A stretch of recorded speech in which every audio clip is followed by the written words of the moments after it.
لم أعقل أبوي قط إلا وهما يدينان الدين ولم يمر علينا يوم إلا يأتينا فيه رسول الله صلى الله عليه وسلم طرفي النهار بكرة وعشية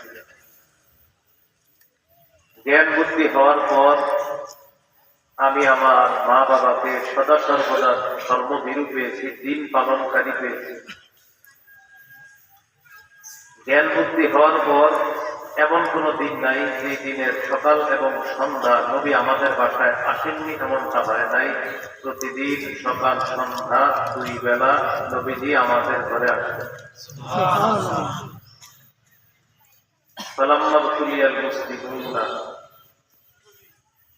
মুসলমানরা যখন পরীক্ষায় পড়ল, মক্কার কাফের মুশরিকরা মুসলমানদেরকে মেনে নিতে পারছেন। তাদের নির্যাতনে, তাদের অত্যাচারে অতিষ্ঠ হয়ে মুসলমানগণ আবিসিনিয়া বা হাবশায় হিজরত করা শুরু করল। খরাজা আবু বকর মুহাজিরান সিমাদাল হাবাশা, আবু বকর সিদ্দিক রাদিয়াল্লাহু তাআলা তিনিও হাবশায় হিজরত করার উদ্দেশ্যে বের হলেন। লাকিয়াহু ইবনু দাগিনা ওয়া হুয়া সাইয়্যিদুল খারা। একটা এলাকা আছে নাম করা, এই করা এলাকার নেতার নাম হলো ইবনু দাগিনা। যদি সম্ভব হয় মুখস্থ রাখতে পারেন, ইবনু দাগিনা। করা এলাকার নেতা, নেতার নাম ইবনু দাগিনা।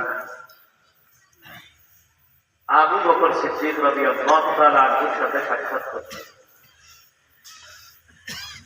সাক্ষাৎ করার পর আবু বকর সিদ্দিক রাদিয়াল্লাহু তাআলা আনহু বললেন, আইনা তুরিদু ইয়া আবা বকর, আবু বকর আপনি কোথায় রওনা করছেন?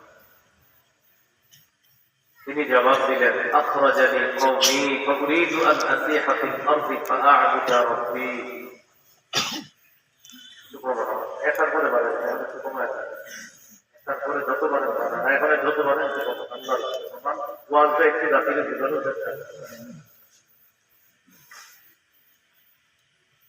আবু বকর সিদ্দিক রাদিয়াল্লাহু তাআলা বলেন, আমার জাতি আমাকে বের করে দিয়েছে। আমি নিয়ত করেছি আমি দেশে দেশে ঘুরবো আর আমার রবের ইবাদত করব। সুবহানাল্লাহ। আপাতত হাবশার দিকে রওনা করব। করা এলাকার নেতা ইবনু দাগিনা বললেন, ইন্না মিসলাকা লা ইয়াখরুজু ওয়া লা ইউখরাজু। আপনার মতো মানুষ বের হতে পারে না, আপনার মতো মানুষকে বের করা যায় না। আপনি একজন ভদ্র মানুষ, আপনি কেন করবেন? আপনার মাঝে অসাধারণ 5টা বৈশিষ্ট্য আছে যেগুলা সবার মাঝে থাকে। 1 নাম্বার, ইন্নাকা তাসসিবুল মাদুম, অসহায়কে আপনি সহযোগিতা করেন, সহায়তা প্রদান করেন। 2 নাম্বার, ওয়াতাসিলুর রাহিম, রক্তের সম্পর্ক রক্ষা করেন।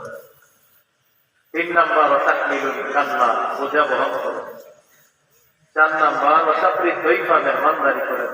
5 নাম্বার, তুঈনু আলা নওয়াইবিল হক, হকের পথে যারা অটল থাকতে গিয়ে কষ্টে পতিত হয় তাদেরকে আপনি সহযোগিতা করেন, তাদের কষ্টে তাদের পাশে দাঁড়ান। এই 5টা গুণ আপনার মতো মানুষ বের হতে পারে না, আপনাকে বের করা যায় না। আনা লাকা জারুন ফারজি' ফা'বুদ রাব্বাকা বিবিলাদিক। আমি নেতা হিসাবে আপনাকে নিরাপত্তা দিচ্ছি, আপনি চলেন, আপনার এলাকায় আপনি ইবাদত করবেন। সর্বোচ্চ নিরাপত্তা আমি নেতা হিসাবে আপনাকে দিব। فارتحل ابن الدغينة ورجع مع أبي بكر। ابن الدغينة আবু বকর সিদ্দিক রাদিয়াল্লাহু তাআলা আনহুকে নিয়ে চলে আসলেন। ওই যুগের নিয়ম ছিল, কোন নেতা যদি কাউকে নিরাপত্তা দিতেন তিনি অন্যান্য নেতাদেরকে বিষয়টা জানাতে হতো। আবু বকর সিদ্দিক রাদিয়াল্লাহু তাআলা আনহুকে নিয়ে চলে আসার পর فطاف في أشراف كفار قريش, কুরাইশের বড় বড় লিডার নেতাদের সাথে ইবনু দাগিনা সাক্ষাৎ করলেন। সাক্ষাৎ করার পর বললেন, আতুখরিজুনা রাজুলান ইয়াকসিবুল মা'দুম ওয়া ইয়াসিলুর রাহিম।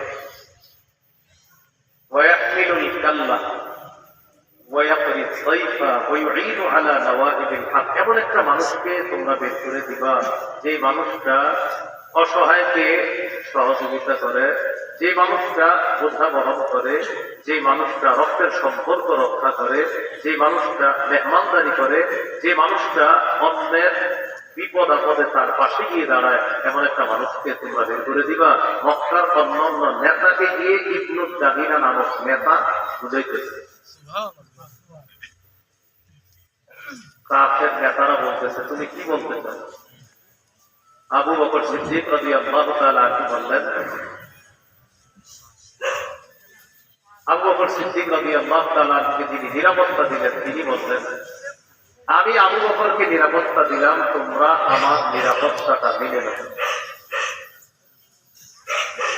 এই কথা বলার পর فأنفذت قريش جوار ابن الدغينة وآمنوا أبا بكر।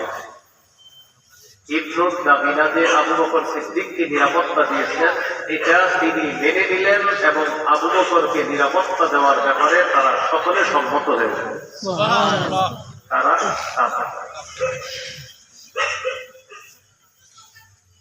যখন তারা তাকে নিরাপত্তা দিল,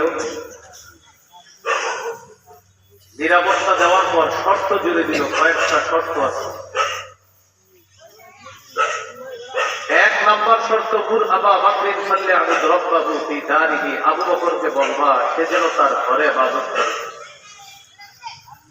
দুই নম্বর, ফালইউসাল্লি ওয়া ইয়াকরা মা শাআ, আবু বকর নামাজ পড়বে, তেলাওয়াত করবে ঘরে। ওয়ালা ইস্তাআদিলু বিস-সালাতি ওয়াল কিরাআ, প্রকাশ্যে নামাজ পড়বে না, প্রকাশ্যে তেলাওয়াত করবে না। ওয়ালা ইউযিনা বিযালিকা, আমাদেরকে যেন আবু বকর কষ্ট না দেয়। ইন্না খাশিনা আন ইয়াফতিনা আবনাআনা ওয়া নিসাআনা, আমাদের ভয় হয় আবু বকর প্রকাশ্যে যদি তেলাওয়াত করে, নামাজ পড়ে, আমাদের নারীরা, আমাদের কন্যারা, আমাদের সন্তানরা তার কাছে গিয়ে ভিড় জমা করে।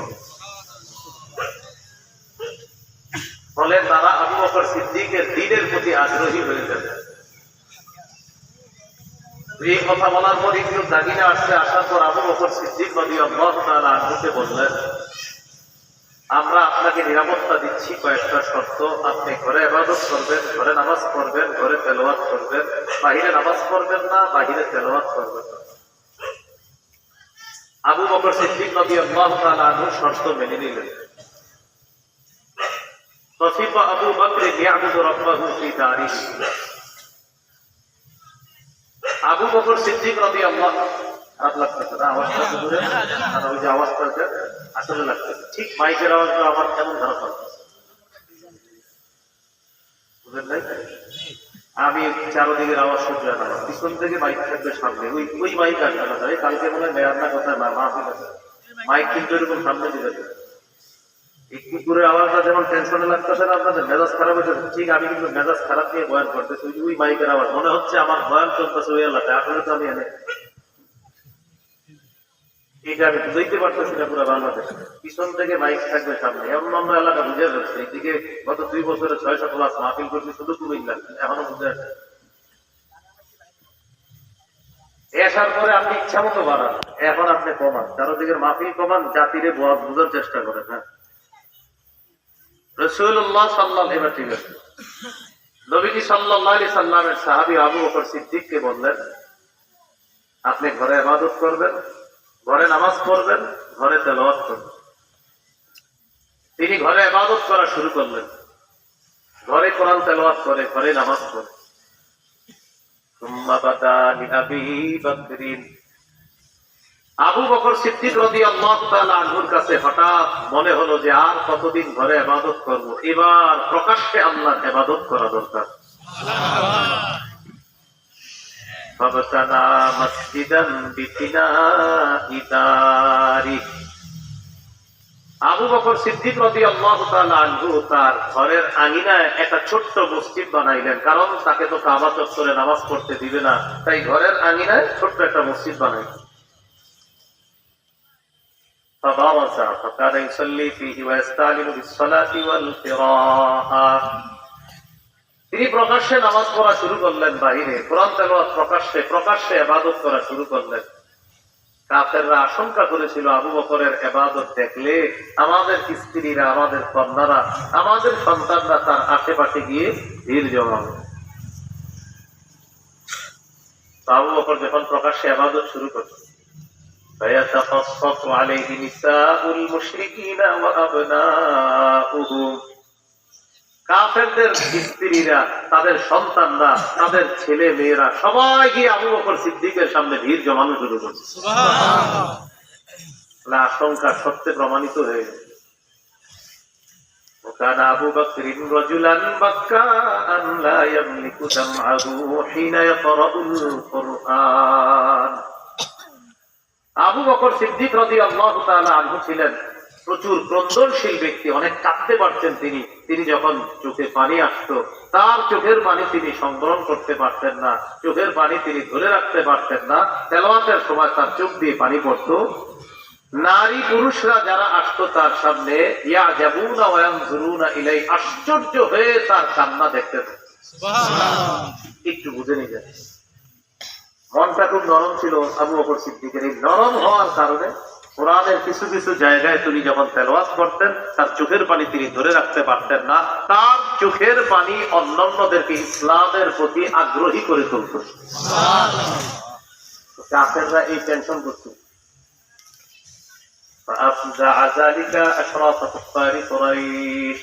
কুরাইশদের লিডারদেরকে বিষয়টা ভাবিয়ে তুলল। তারা ইবনু দাগিনাকে ডাকলো। দেখি মাথার জ্ঞান খাটায় বলেন তো কেন ডাকলো ইবনু দাগিনাকে কাফেররা? বিচার দিবে এখন, তুমি কি শর্ত দিলা আর হলো কি? এই দেখবেন এখন ওয়াজ বুঝবেন, ওইটা নাই তো এখন ইনশাল্লাহ ওয়াজটা সুন্দর বুঝবেন। দেখবেন ইবনু দাগিনাকে ডাকে, তোমার সাথে শর্ত ছিল, তুমি না শর্ত দিয়ে আবু বকরকে বললা? হ্যাঁ, শর্ত দিদি। ওই জামানায় একটা নিয়ম হলো, এটা মনে রাখবেন, এই জায়গাটা নোট করার মতো, কোন নেতা যদি কাউকে নিরাপত্তা দিতেন, ওই নিরাপত্তা যদি নেতা উঠিয়ে নিত, অন্যান্যরা তিরস্কার করতো, ছি ছি, একটা মানুষকে নিরাপত্তা দেওয়ার পর আবার নিরাপত্তা উঠিয়ে নিলা, তুমি কেমন মানুষ, এটা ঠিক করলা না। এটা একটা লজ্জার বিষয়। নেতারা ইবনু দাগিনাকে ডাকছে, ডাকার পর বললেন, আমরা জানি তুমি যদি নিরাপত্তা উঠিয়ে নাও এটা তোমার জন্য লজ্জাকর বিষয়, আমরা চাই না তুমি তোমার নিরাপত্তা উঠাবা, তবে আবু বকরকে তুমি দুইটা অপশন দিবা। ইন আহাব্বা আইয়াকতাসিরা আলা আইয়াবুদা রাব্বাহু ফি দারি ওয়া ইন আবা ইল্লা আইয়ুলিনা বিহি। হয়তো আবু বকর ঘরে ইবাদত করবে, আর যদি এটা না মানে যে প্রকাশ্যে ইবাদত করবে, তো আমরা চাই তুমি নিরাপত্তা উঠাবা না, বরং আবু বকরই স্বেচ্ছায় তোমার নিরাপত্তা ফিরিয়ে দিবে। আবু বকর যদি ফিরিয়ে দেয় তাহলে তো আর নেতার আপনার সমস্যা হইল না। তো ইবনু দাগিনা আবু বকর সিদ্দিকের কাছে আসছে, আসার পর বললেন, আবু বকর, আমি তো আপনাকে নিরাপত্তা দিয়েছিলাম শর্ত সহ, এখন আপনার সামনে দুইটা রাস্তা। এক নাম্বার, আপনি চাইলে আপনার ঘরে ইবাদত করতে পারবেন। দুই নাম্বার, যদি আপনি প্রকাশ্যে ইবাদত করেন, আমার নিরাপত্তা নামাটা আমাকে ফিরিয়ে দেন, কোনটা আপনি করবেন? আবু বকর সিদ্দিক রাদিয়াল্লাহু তাআলা আনহু যে জবাব দিলেন, এটা নোট করার মতো। এখন যে জবাবটা দিলেন, ইন্নী আরদু ইলাইকা জিওয়ারাকা ওয়া আরদা বিজিওয়ারিল্লাহ। আমি তোমার নিরাপত্তা ফিরিয়ে দিলাম, আল্লাহর নিরাপত্তায় আমি সন্তুষ্ট আছি। তোমার নিরাপত্তা আমার দরকার নেই, আমার রবের নিরাপত্তায় আমি খুশি। এই জায়গাটা মনে রাখতে পারলে ঈমান বাড়বে, যে মানুষের নিরাপত্তায় কি আসা যায়, আমার রব যদি আমাদের বাঁচায় কে কি করবে।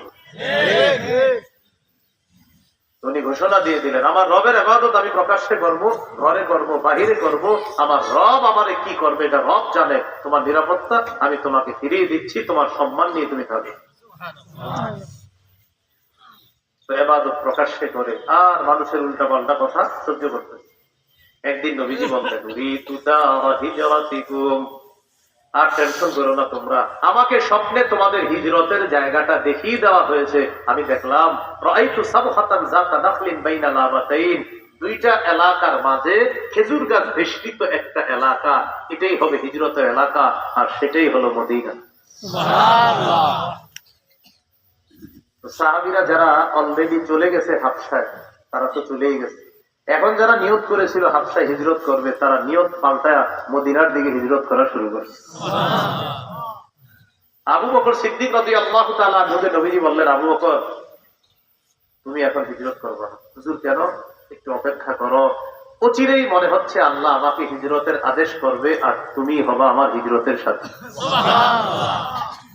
তখন থেকে তিনি দুইটা বাহন লালন পালন শুরু করলেন। বাবলা গাছের পাতা খাওয়াইছে 4 মাস এই দুই বাহনকে।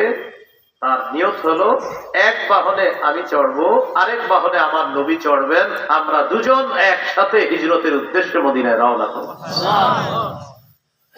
এই হাদিস থেকে আমাদের অনেকগুলো শিক্ষণীয় আছে। এর মধ্যে একটা উল্লেখযোগ্য হলো, দিল যখন নরম হয় তখন তার চোখের পানি তিনি সংবরণ করতে পারেন না। এটা হলো দয়ার কান্না, এটা মায়ার কান্না। এই জাতীয় কান্না কখনো কখনো অন্য মানুষকে ইসলামের প্রতি আকৃষ্ট করে তোলে, আগ্রহী করে তোলে। আল্লাহ আমাদেরকে এই কান্না নসিব করেন। 2 নম্বর আলোচনা আজকে, বুকাউল খাউফি, ভয়ের কান্না। কিসের কান্না? ভয়।